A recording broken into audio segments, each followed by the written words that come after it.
तो last class में हम लोगों ने सुपरपोजिशन प्रिंसिपल टॉपिक को समझा था और एक आईआईटी की क्वेश्चन भी सॉल्व किया था। तो आज जो ये क्वेश्चन है एनसीईआरटी बुक की क्वेश्चन है, इसको अच्छे से देखना आप लोग। क्या पूछा क्वेश्चन में, consider three charges q1 q2 q3 is equal to q at the vertices of an equilateral triangle of side L. What is the force on a charge capital Q with the same sign as q placed at the centroid of the triangle? Okay, तो question को हम लोग एक diagram से अच्छे से समझ लेते हैं।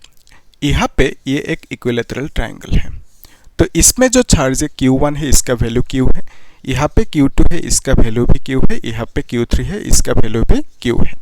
तो फिर जो सेंट्रोइड है, सेंट्रोइड किस तरह से ड्रॉ किया जाता है, तो यहाँ पे ये जो लाइन है इसका मिड पॉइंट ये होंगे, तो एक लाइन ड्रॉ किया इस तरह से। फिर यहाँ पे इसका मिड पॉइंट ये होंगे, इस तरह से एक लाइन ड्रॉ किया। देन यहाँ पे इसका मिड पॉइंट ये है, इस तरह से लाइन ड्रॉ किया। तो ये जो बीच का पॉइंट है जहाँ पे इंटरसेक्ट किया, इसी को बोलेंगे सेंट्रोइड। तो इसमें एक चार्ज रखा, that is capital Q। Okay, तो क्वेश्चन में बोला कि इसका जो साइन होंगे अगर ये पॉजिटिव होंगे तो बाकी भी पॉजिटिव होंगे, अगर इसको नेगेटिव रखोगे तो बाकी को भी नेगेटिव रखना होगा। तो यहाँ पे जो कैपिटल Q है इसके ऊपर फोर्स लगाएंगे, ये चार्ज ये भी लगाएंगे, इसके ऊपर ये भी लगाएंगे। तो टोटल फोर्स यहाँ पे कितना लग रहा है कैपिटल Q के ऊपर, वो पूछा हमें। ठीक है, तो उसके लिए क्या करोगे, ध्यान से देखना।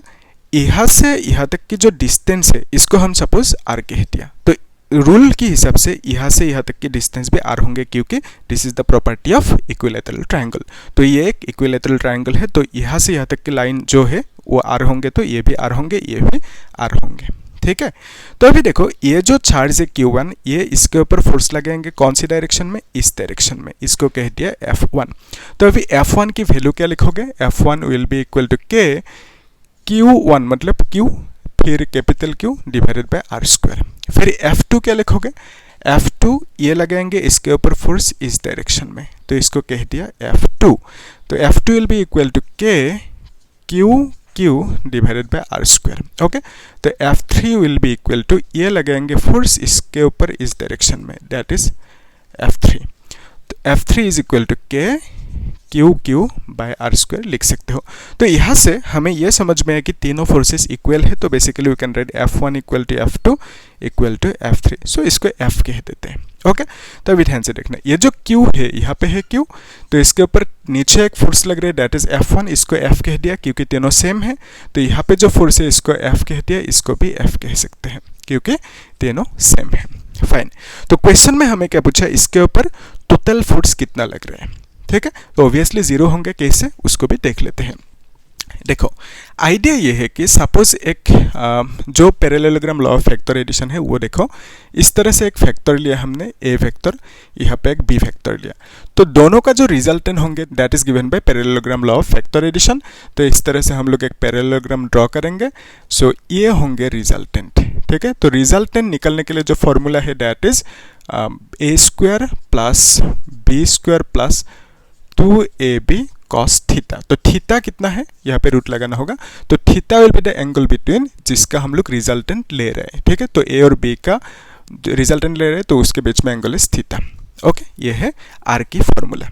सिमिलरली यहाँ पे दोनों की जो मैग्नीट्यूड होंगे, दोनों की जो समेशन होंगे that is given by this formula. हम लोग इस तरह से एक पैरेललोग्राम ड्रॉ करेंगे, सो ये डायगोनल होंगे रिजल्टेंट। ओके, रिजल्टेंट को आर कह दिया, तो this is the summation of this force and this force. Okay, तो यहाँ से हम लोग आर की वैल्यू लिख सकते हैं, that is root F square होंगे plus again F square plus 2f cos theta.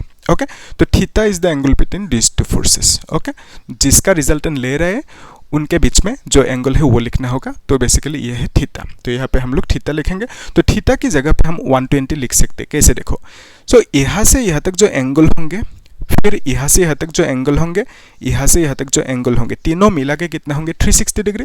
तो इसका मतलब एक हिस्सा ये कितना होंगे 120 डिग्री, तो फिर ये भी 120, ये भी 120, तो बेसिकली इसको हम लोग 120 कह सकते हैं। तो this is nothing but 120 degree, तो यहाँ पे 120 लिख लेते हैं। फिर हम लोग लिख सकते हैं 2f स्क्वायर प्लस यहाँ पे 2f स्क्वायर cos 120 की वैल्यू कितना है -2 1/2। तो ये आया कहाँ से, इसको भी साथ में थोड़ी देर बाद देखते हैं, अभी सॉल्व कर लेते हैं इसे। 2f square minus we can write 2 cancel होंगे f square, so we can write f square की root that is f। Okay, तो r की वैल्यू कितना है एफ आई, यानी ये जो r है f, इसका वैल्यू लिख सकते हैं। तो अभी देखो ये जो चार्ज है q, तो q के ऊपर नीचे की तरफ एक फोर्स लग रहा है F और ऊपर की तरफ R यानी F फोर्स लग रहा है। तो सेम बॉडी के ऊपर ऑपोजिट एंड इक्वल फोर्सेस लग रहे हैं, तो हम लोग बोल सकते हैं दोनों एक दूसरे को कैंसिल करेंगे, टोटल फोर्स कितना होंगे दोनों के बीच में, that will be equal to 0। ठीक है, तो बेसिकली हम बोल सकते हैं क्वेश्चन में जो पूछा था, यहाँ पे जो चार्ज है कैपिटल Q, इसके ऊपर कितना टोटल फोर्स लगेंगे वो हमने फाइंड किया, कितना मिला 0। ठीक है, तो आंसर इज 0। फाइन। तो जो मैंने कहा था यहाँ पे कि ये जो cos 120 की वैल्यू -12 किस तरह से है उसको थोड़ा सा देख लेते हैं। तो यहाँ पे इसको मिटा देते हैं, अभी आप लोग नोट करते जाना अच्छे से। तो आइडिया ये है कि जो cos 120 है इसको हम लोग लिख सकते हैं cos 90 + 30। ओके, तो जब भी 90 देखोगे आप क्या करोगे, cos को साइन कर दोगे। ठीक है, तो sin 30 लिख सकते हैं इस तरह से। तो अभी क्वेश्चन ये है कि यहाँ पे प्लस आएंगे या माइनस आएंगे, उसको कैसे फाइंड आउट करेंगे। यहाँ पे ये है Cartesian coordinate system, this is first quadrant, second quadrant, third quadrant, okay, and this is fourth quadrant. तो यहाँ पे ASTC की रूल लगा दो, दिस इज ASTC। तो इसका मतलब यहाँ पे साइन एंड कॉसेक पॉजिटिव होंगे, यहाँ पे ऑल आर पॉजिटिव, तो यहाँ पे 10 पॉजिटिव होंगे एंड कॉट, यहाँ पे कॉस एंड सेक पॉजिटिव होंगे। ठीक है, तो यहाँ पे sine and cosec positive second quadrant में। तो देखो cos 90 + 30, cos 90 ये है, 30 मतलब यहाँ तक आएंगे। ठीक है, तो इस क्वाड्रेंट में फॉल करेंगे cos 120 यानी cos 90 + 30। तो इस क्वाड्रेंट में cos 120 फॉल किया और यहाँ पे साइन पॉजिटिव होता है, cos नेगेटिव होंगे, सो हम लिख सकते हैं यहाँ पे नेगेटिव। ठीक है, तो साइन 30 का वैल्यू कितना है 1/2। तो बेसिकली cos 120 का वैल्यू कितना आया -12। इजी है, तो इसको एक बार चेक कर लो अच्छे से। तो एक काम करो, वीडियो को पॉज करके इस क्वेश्चन को सॉल्व करने की कोशिश करो। ठीक है, तो ये भी इंटरेस्टिंग क्वेश्चन है, इंपॉर्टेंट क्वेश्चन है, तो आप लोग इसे ट्राई करो अच्छे से।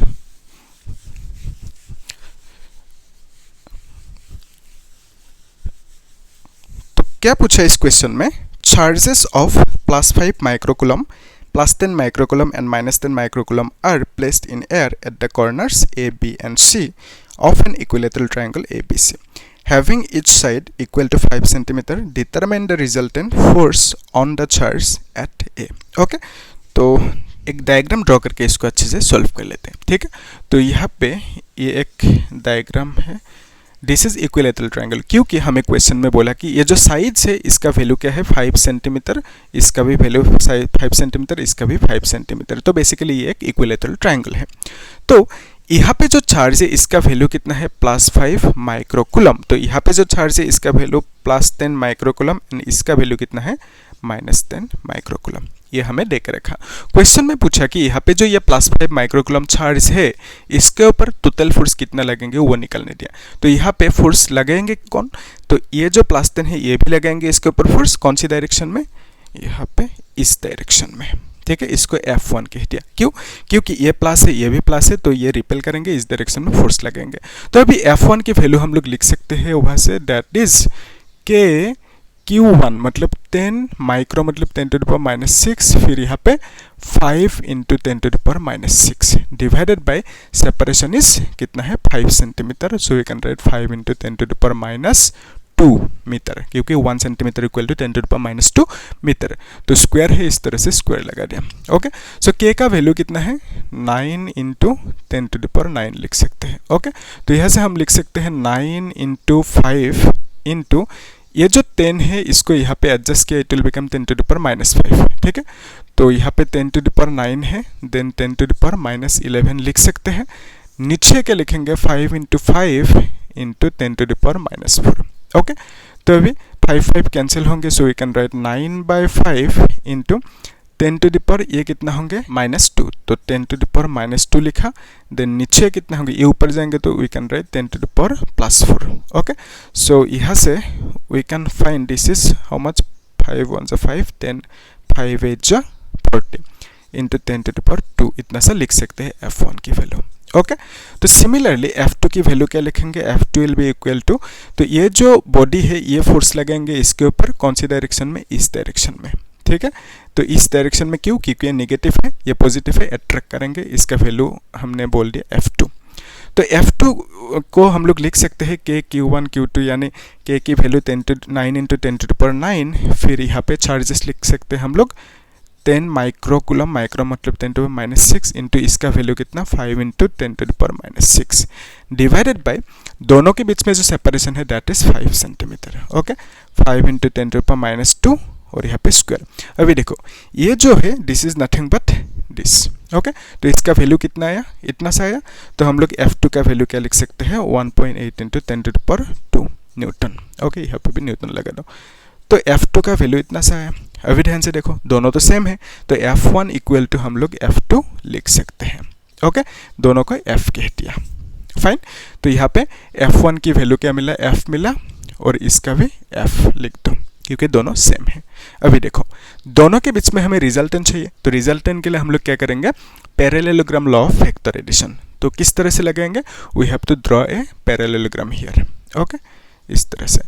तो ये जो डायगोनल होंगे इसको बोलेंगे हम लोग रिजल्टेंट। तो रिजल्टेंट के लिए जो फॉर्मूला है दैट इज इक्वल टू इसका square F1 square plus F2 square plus 2F1 F2 cos theta. Okay, तो थीटा कितना होंगे, ये जो एंगल है इसी को बोलेंगे थीटा, तो इसका वैल्यू होंगे 120 डिग्री। कैसे, उसको देखो। क्वेश्चन में हमें बोला कि ये एक इक्विलेटरल ट्रायंगल है क्योंकि साइड्स आर सेम। तो इक्विलेटरल ट्रायंगल की जो प्रॉपर्टी है कि एंगल की जो वैल्यू होंगे that will B 60 degree. Okay, तो इक्विलेटरल ट्रायंगल के एंगल्स की वैल्यू कितना होंगे 60 डिग्री। तो यहाँ से जो ये लाइन है, यानी आप बोल सकते हैं ये पूरा का पूरा एंगल ये कितना होंगे 180 डिग्री। तो 180 से ये अगर 60 होंगे तो इसका मतलब ये कितना होंगे, दिस विल बी 120 डिग्री। ठीक है, 120 प्लस 60 इज 180 डिग्री। ओके, तो यहाँ पे हम लोग थीटा की वैल्यू क्या लिखेंगे 120 डिग्री, तो यहाँ पे रूट लगा दो। तो F1 मतलब क्या है, F है, तो फिर यहाँ पे square plus then this is also F square plus 2 F square हो जाएंगे। cos 120 का वैल्यू कितना है -1/2, तो यहाँ पे रूट लगा दो। सो इसको जब कैलकुलेट करोगे you will find it as F, only F आएंगे आंसर।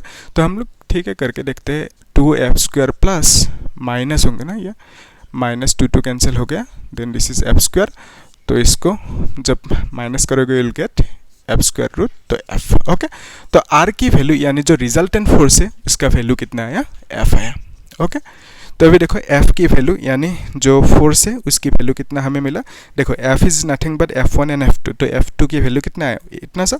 तो रिजल्टेंट की वैल्यू कितना आएंगे, हम लिख सकते हैं यहाँ से 1.8 इंटू 10⁻2 न्यूटन। ओके, तो जो रिजल्टेंट होंगे यानी ये जो फोर्स लगेंगे इसके ऊपर, ये जो फोर्स लगेंगे इसके ऊपर, दोनों फोर्सेस को जब सम अप करोगे जो रिजल्टेंट फोर्स आएंगे that force will be equal to this much. तो यहाँ पे इस फोर्स का डायरेक्शन ये होंगे, तो इसके ऊपर टोटल फोर्स लग रहा है कितना 1.8 इंटू 10⁻2 न्यूटन।